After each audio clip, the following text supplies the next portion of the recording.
Good morning, students. In this lecture, we are going to discuss two very important 2 or 3 marks theory. First of all, we discussed the limitations of Bohr's model. Okay, it is very important questions. Bohr suggested that we all know that Bohr suggested that in center of the nucleus electrons situated at the fixed stationary phase. Electrons are situated in this fixed stationary phase. Okay, n is equal to 1, okay, n is equal to 2, and n is equal to 3, and this is center of the nucleus. So electrons continuously revolved around the nucleus in circular motions. Okay, but it is unable to explain so many points of these atoms of hydrogen atom. So first of all, first point is it is failed to account for the final details of the hydrogen atom spectrum observed by using sophisticated spectroscopic technique. Okay, by using spectroscopic technique we can observe the line, that is Lyman series, Balmer series, Parsons series, Brackett series and Fun series. Okay, આ આપણે hydrogen સ્પેક્ટ્રમમાં જે બોહર્સ line કીધી હતી તે આપણને line જોવા મળી, બરાબર. પણ અમુક રિજિયન પછી છે ને ડબલેટ લાઇન થઈ જતી હતી. Okay, after the લાઇમેન બામર પાર્સન bracket and Fun, then doublet lines are observed, and these lines are detected by using spectroscopic method.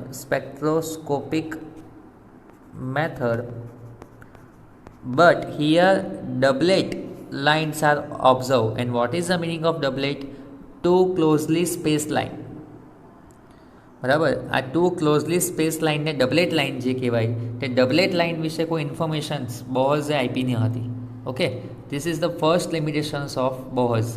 It could not explain about the doublets line of hydrogen spectrum. Now, the second one is this model is also unable to explain the spectrum of atom other than hydrogen.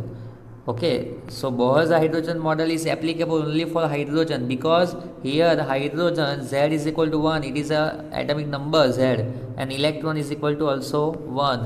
So it is applicable only for having 1 electrons.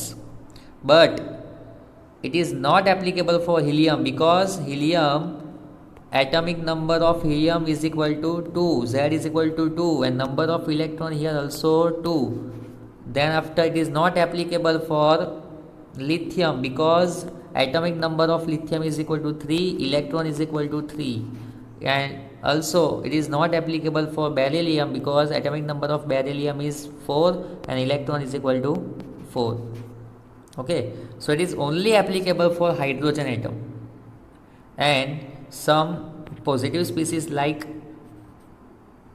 He plus, because we know that helium atomic number of helium is 2 but electron is equal to 2 minus 1. We all know that how to find electrons. Here helium possesses plus charge because helium possesses plus charge, so 2 minus 1, so electron is equal to 1. Okay, plus charge એટલે આપણે minus કરીએ છીએ. And it is also applicable for lithium plus 2. Okay, 3 minus 2, so answer આવશે 1. So it is applicable for some positive atoms, not for neutral, not for lithium, beryllium and helium. So it is unable to explain helium, lithium, beryllium spectrum. Only applicable for hydrogen and like species means hydrogen, helium plus, lithium plus 2 is only applicable for these species. So it is the limitations. So more than 1 electrons માટે આ Bohr's model success નહીં હતું. Okay, Now the second point is Bohr's theory was also unable to explain hydrogen spectrum in presence of magnetic field. Means it is Bohr's models or Bohr's theory unable to explain Zeeman effect. Now what is the meaning of Zeeman effect? So suppose one line, okay, one very fine line are passing through negative south pole and okay, passing through north south pole and south pole, okay, north and south ની વચ્ચેથી આ એક line pass થાય તો presence of magnetic ફિલ્ડમાં લાઇનનું splitting થઈ જાય છે, બરાબર. લાઇન સ્ટ્રેટ જવાની બદલે શું થાય છે, 2 or 3 or more than 3માં split થાય. તો આ સ્પ્લિટિંગ વિશે બી એને કંઈ સમજાવ્યું નથી, બરાબર. So Bohr's theory was unable to explain the Zeeman effect. Okay, and what is the meaning of Zeeman effect in presence of magnetic field? So it is unable to explain this effect. And what is the meaning of Stark effect? Bohr's theory also could not explain about the Stark effect. So one line is passing through the positive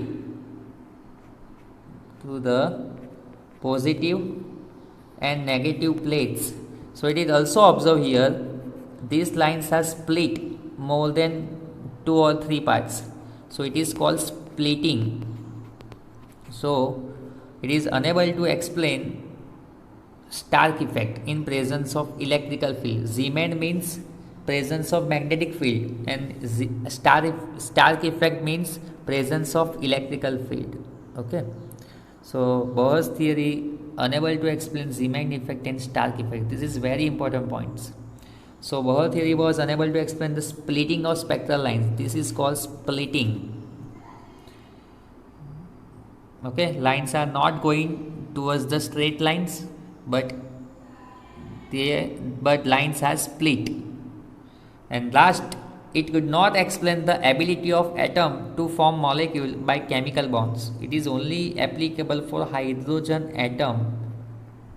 Okay, but hydrogen could not explain, Bohr's theory could not explain about the molecules of any atom. So this is the limitation, and one limitation is also here. Center of the nucleus, electrons revolves around the circular path. So revolves around the circular path means it is two-dimensional structures. So Bohr's theory is only applicable to two-dimensional structures, but actually electrons rotate around the three-dimensional structures. Okay, three-dimensional structures. So Bohr's could not explain the three-dimensional revolve around the nucleus. So it is unable to explain the three-dimensional revolving around the nucleus. So electrons three dimension માં કેવી રીતે movement કરે centre of the ન્યુક્લિયસની side, તેનું પણ expression બોહર્સે નહીં આપેલું. Okay, so this is the limitations of Bohr's model. It is very easy and very important question for 2 and 3 marks. Okay, so now we discussed very most important theory, de Broglie theory. Okay, in this lecture we discuss about the de Broglie theory, and in next lecture we discuss Heisenberg uncertainty principle theory. So which two development remove the drawback of Bohr's model. Okay, why Bohr's model was failed. Okay, તો development માટે બોહર્સ મોડેલના એના માટે બે સાયન્ટિસ્ટે theory આપી હતી, de Broglie's theory and Heisenberg's theory, to further classify the atom. So de બ્રોગ્લીના time પર એક એનર્જી, બરાબર, એનર્જી પાસે કયો નેચર હતો, વેવ નેચર, બરાબર.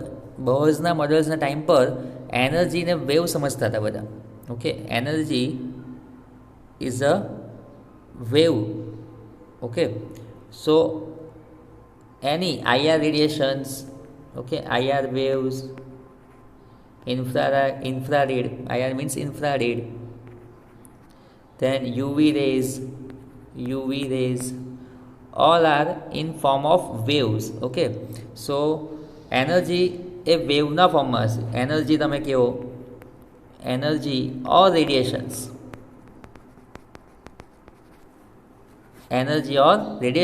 is like wave. Okay, but after Bohr's model, Max Planck suggested that energy or radiations is made up of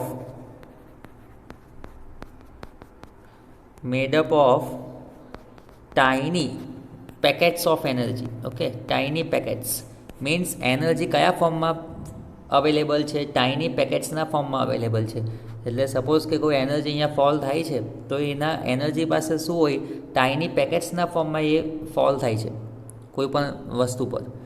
તો બોહર્સના time પર એનર્જી કયા ફોર્મમાં એને કન્સિડર કરતા હતા? વેવ નેચર્સમાં. But after Max Planck suggested that energy કયા ફોર્મમાં અવેલેબલ હોય છે? પેકેટ્સના ફોર્મમાં. ઓકે, એટલે એનર્જીનો કયો નેચર શો થાય? Particle nature. ઓકે, સો બોહર્સ મોડલમાં વેવ નેચર શો થતો હતો, પણ after Max Planck suggested that energy is like a particles, is like a photon, small packetsના ફોર્મમાં અવેલેબલ છે. સો એનર્જીનો બે નેચર શો થાય, વેવ નેચર બી શો થતો હતો અને પાર્ટિકલ નેચર બી શો થતો હતો. Okay, then after de Broglie suggested that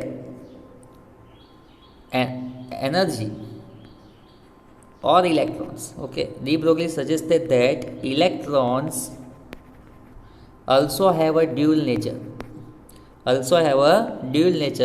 like particle nature and also a wave nature. Okay, so electrons તો એક ટાઇની ફોર્મમાં હોય, એકદમ સ્મોલ પાર્ટિકલ્સ હોય અને એ વેવ નેચર શો કરી શકે. બિકોઝ એનું રીઝન છે.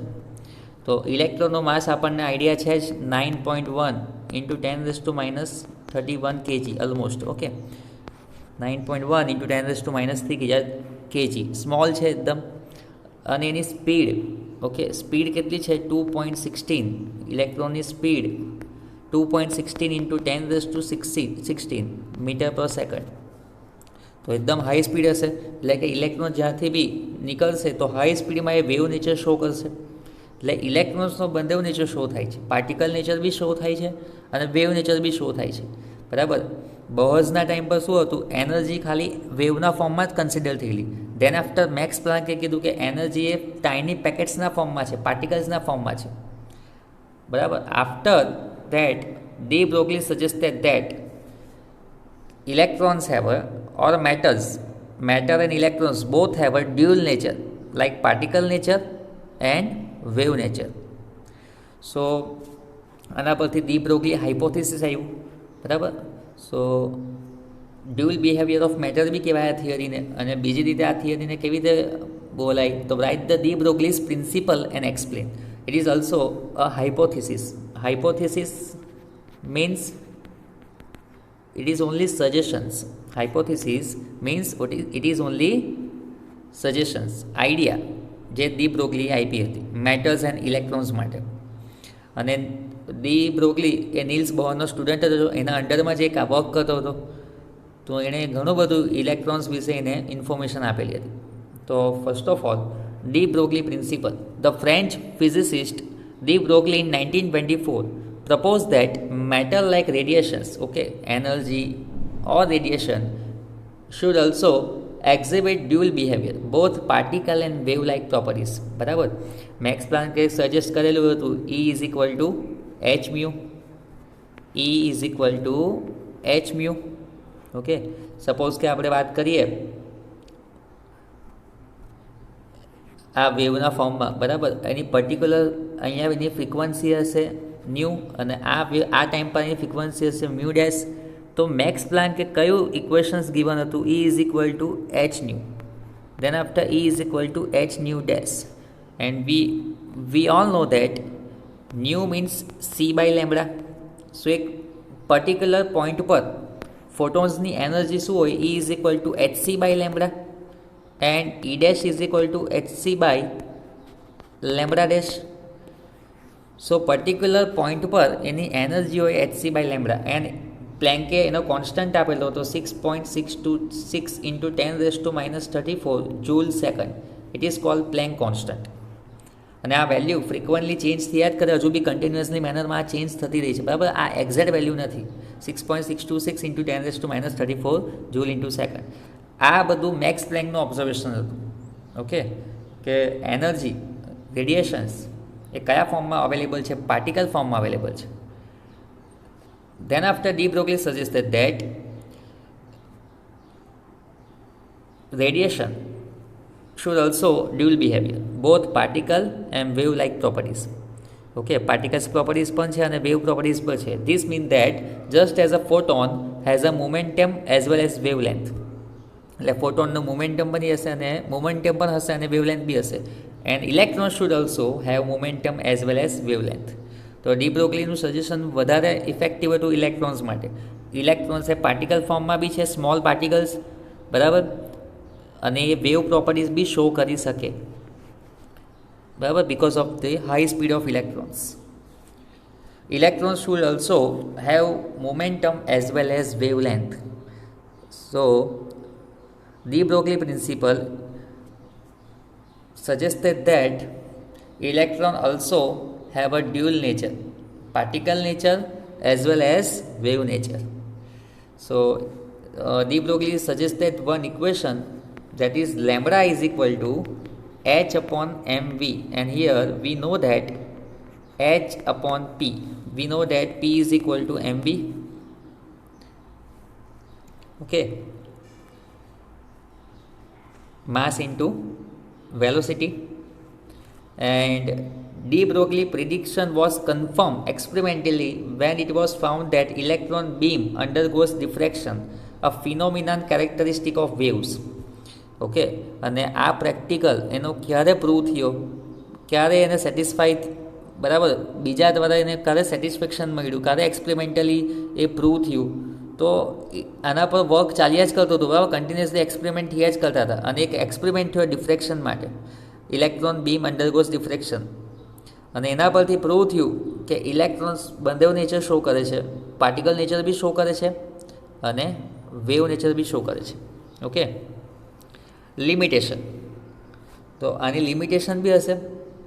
According to the de Broglie, every object in motion has a wave character.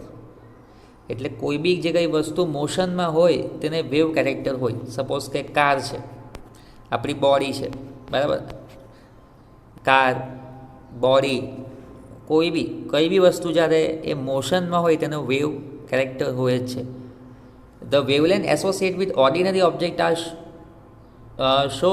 Short, એટલે કે આપણે જો મોશનમાં હોય તો એની આપણે વેવલેન્થ આપણે ડિસાઇડ નહીં કરી શકીએ, બિકોઝ આપણું માસ વધારે છે. ઇલેક્ટ્રોનનું માસ તો સ્મોલ છે ને, 9.1 ઇન્ટુ 10⁻31, વેરી સ્મોલ માસ. એટલે ડી બ્રોગલી પ્રિન્સિપલ ખાલી કોના માટે એપ્રોપ્રિએટ હતો? Only for small microscopic level માટે. So because of the large masses that their wavelength properties cannot be detected. એટલે આપણા માટે, બરાબર, એક ક્રિકેટનો બોલ છે એનું બી માસ વધારે હોય, બરાબર, આપણી સેલ્ફ હ્યુમન બિંગ બોડી આપણે મોશનમાં હોય, કાં તો કોઈ કાર, સ્કૂટર, બાઇક મોશનમાં હોય, તેની વેવલેન્થ આપણે ડિસાઇડ નહીં કરી શકીએ. વેવ પ્રોપર્ટીઝ તો છે જ એની પાસે બી, આપણી પાસે બી વેવ પ્રોપર્ટીઝ છે જ. આપણે કન્ટિન્યુઅસલી વોક કરીએ, બરાબર, રન કરીએ તો એની વેવ પ્રોપર્ટીઝ તો શો થાય છે, પણ એક્ઝેક્ટલી એની વેવલેન્થ આપણે ડિસાઇડ નહીં કરી શકીએ because of the large mass. The wavelength associated with the electrons and other subatomic particles with very small mass. અને આ એપ્રોપ્રિએટ, આ હાઇપોથિસિસ કોના માટે એપ્રોપ્રિએટ હતો? Only for small particles like electrons, and can however be detected experimentally. So this was just hypothesis, only idea. Okay, પણ એ આગળથી write થયેલું હતું proof. So this is very easy question. de Broglie principle, and lambda is equal to h upon mv. This equation is very useful in numericals. Okay, so de Broglie only suggested that electrons also have a both nature, particle nature as well as wave nature, and matter also have a dual nature, particle nature and wave like properties. So this is the de Broglie hypothesis, and this question is also asked in this manner: write about the dual behavior of matter. Okay, so in next lecture we decide why our body, car, scooter, like high masses containing matters unable to explain de Broglie's hypothesis, but electrons, wavelength of electrons can be, we can calculate it. Okay, but our wavelength we cannot calculate it. So this question we explain in next lecture with the help of one numericals. Okay, so in this lecture we discuss very most two important theory, de Broglie's hypothesis, and the first one was Bohr's limitations. Okay, if you have any query then you can message me or call me. Thank you.